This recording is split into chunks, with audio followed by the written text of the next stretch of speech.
Hello everyone, welcome to the new class.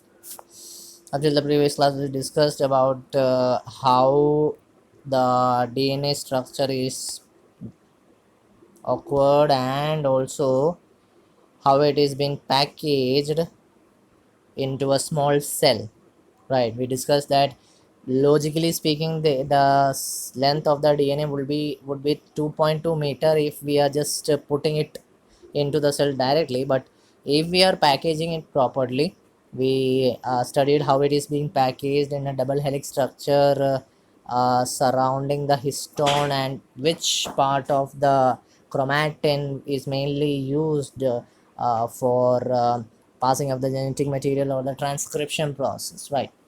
Now we will see a small history related to DNA. See, genetic materials discovery was way ahead done by Friedrich Miescher, that we had discussed earlier, that how Miescher just discovered that particular nucleid, and it was not actually called as DNA at that time. Later, when Crick and Watson discovered the particular double helix structure, up till that time it was not known, right? But very much ahead ago, uh, very much ago, before even Misha started to describe the structure of DNA, some experiments were held in order to find out the answer, that which thing is actually the basic genetic material that is used to transfer the genetic process, genetic principles, or the genetic characters from parent generation to the next generation. So for that, some experiments were done. One of the main and famous experiment done was in 1928 by Frederick Griffith, and his experiment was known by a certain name, which was known as transforming principle. What he did, he did an experiment over pneumonia causing bacteria, a bacteria which is responsible for pneumonia, which was known as Streptococcus pneumoniae. He did some experiments over that, and he put some of this bacteria into mice. As we know that mouse, or we say as mice, are lab experimental things or objects that are used for lab, because many of the medicines that are used in our daily life are first experimented in such organisms, because they actually have some similarity with our DNA. That's why they are being experiment, they are put into experiment. So what he did, Frederick Griffith did, he used this Streptococcus pneumoniae bacteria. He grown it on a culture, means he just developed it, grown it in his laboratory. He cultured it. Culture, culture is a process. It is actually a word used in biotechnology. It is a word that is used in biotechnology. It's a latest stream of what we see as science, where several aspects of genetics and several other things are also studied. Okay, so what he did, Griffith, he took this pneumonia causing bacteria, and he produced two different strains. He grown two different strains from that, two different type of bacteria from that. One bacteria was of S strain, and next bacteria was of R strain. S strain was actually smooth strain, R strain was actually rough strain. The smooth strain occurred because of the presence of some polysaccharide coat, polysaccharide coating over the bacteria's surface. There were some polysaccharide coating, or you can say mucus coating over that bacteria's surface. So it was known as S strain or smooth strain, where this rough strain didn't have this polysaccharide coating, so it was known as the rough strain. Now what he did, according to his experimental process, what he did, he put this both R strain and S strain, he injected it into mice, and what in result he got, the S strain which was injected in a mice, that mice died, while the R strain which was injected in another mice, it did not die. Okay, so the mice which was infected with this S strain died, but the another mice did not die of definitely of pneumonia disease. That S strain was injected in a mice, and that mice died because of pneumonia. But the other mice which didn't has this S strain in it, which has the rough structure R strain, that mice lived, or that mice didn't die, or that mice was not infected with pneumonia. Now he did an another experiment, or he used the experiment in a different way. He heated both this S strain and R strain. He heated both this S and R strains. Now when he heated this S strain, he logically, if you think, if we heat this R strain, then there will be an another process there might occur. But what he did there, he heated the S strain. Heat killed means he heated the S strain, injected it into a mice, another mice. That mice did not die. That mice lived actually. Okay. Now he did a small experiment here. He used an S strain heat killed solution along with an R strain live solution. He used a S strain heat killed solution, which was heated, and an R strain which was not heated. He injected that mixture into a mice. That instant, the mice died. So he understood one thing. S strain which was heat killed, if we consider the very first case, S strain which was not heated, when it was injected into the mice died. But at the same time, when it was heated, the mice did not die. Now, speaking further,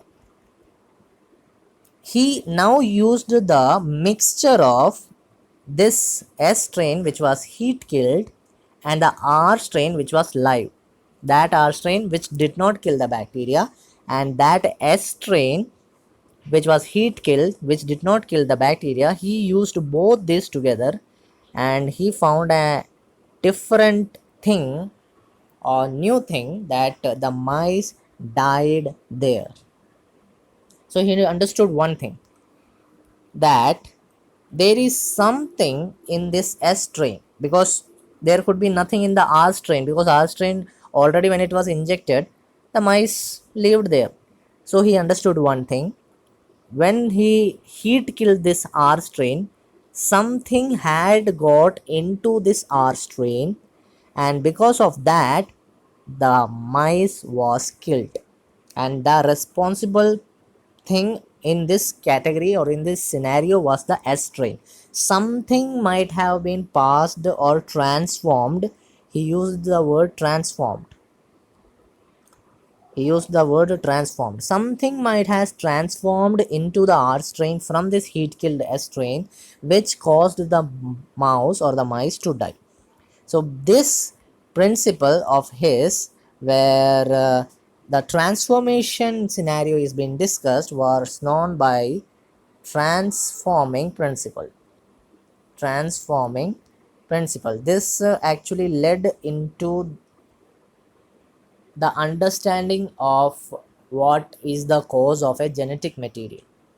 This was the foundation of the case to understand that DNA or whatever was it, there was a genetic material that is responsible for the there is some genetic material that is responsible for the changes occurring in the organism. But Frederick Griffith, who did this transforming principle, did not get the idea that whether it is DNA or something else. He just told that there is something that is transforming. That is why it is known as the transforming principle. Actually, he just said that there is something that is transforming, but he didn't confirm, or he couldn't say that whether it is DNA or not. Okay, now discussing further, as the experiment was done in 1926 by Frederick Griffith.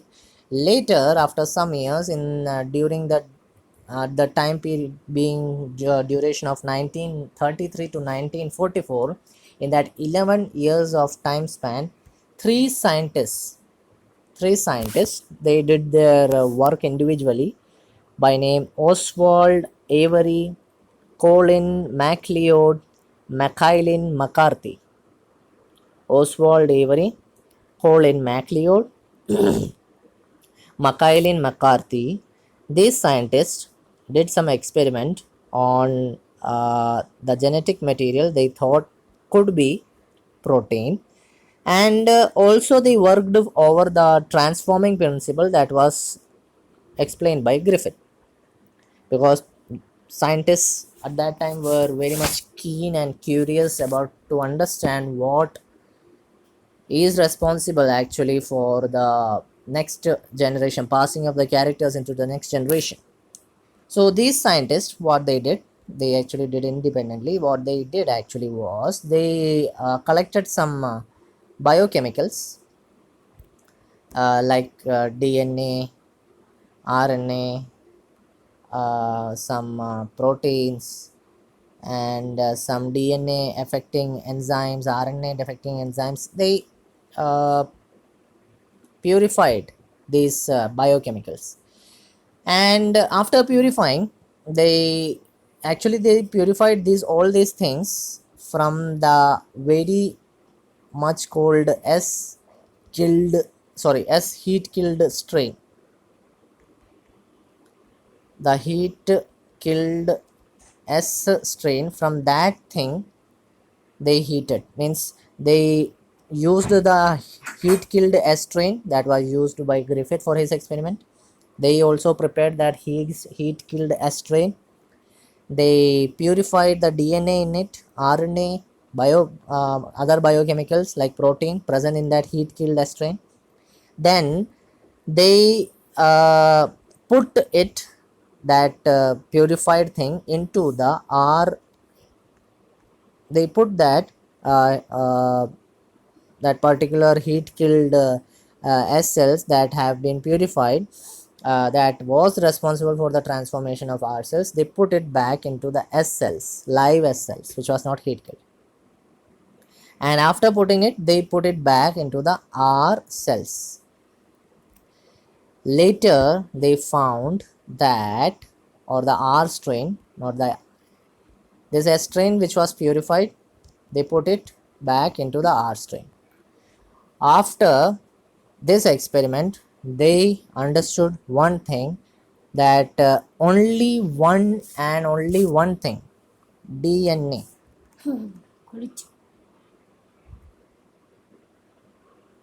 only one and only one thing, which was known as the DNA.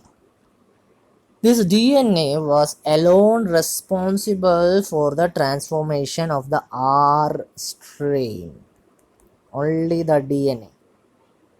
Okay, they did experiment for the protein digesting enzymes, that is proteases. It did not do any transformation. They also tried for the RNA digesting enzymes, the RNases. It did not also affect the transformation. Only transformation that was affected by the DNA digesting enzymes, DNases. So they understood one thing, that the digestion was affected, the digestion of DNAs. Actually, it's an enzyme, deoxyribo nucleic acid, they say it, but it is an enzyme, deoxyribonuclease, deoxyribonuclease. That's the name of the enzyme. We know that what is an enzyme. Okay, right. So they concluded one thing, they concluded one important thing, which was a discovery of old time, that DNA was the genetic material that is responsible for this transformation, and DNA is the one that is responsible for the changes that takes place in living organisms. But it was actually not convinced by all the biologists at that time, but definitely it became the foundation for the later generation of biologists, and currently still now, up till now, we still believe that yes, DNA is responsible, and DNA is the thing that is responsible for our characteristics change in our body. Okay, so that's all for today's class. I hope you understood the concepts. Notes you have to write by yourself, homework of transforming principles, biochemical characterization, this one also, and also you have to write notes on transforming principle. Both of these things, both of these topics are your notes. You must definitely explain it through this way also, so that you can understand it very easily, right? So that's all for today. I hope you enjoyed the class.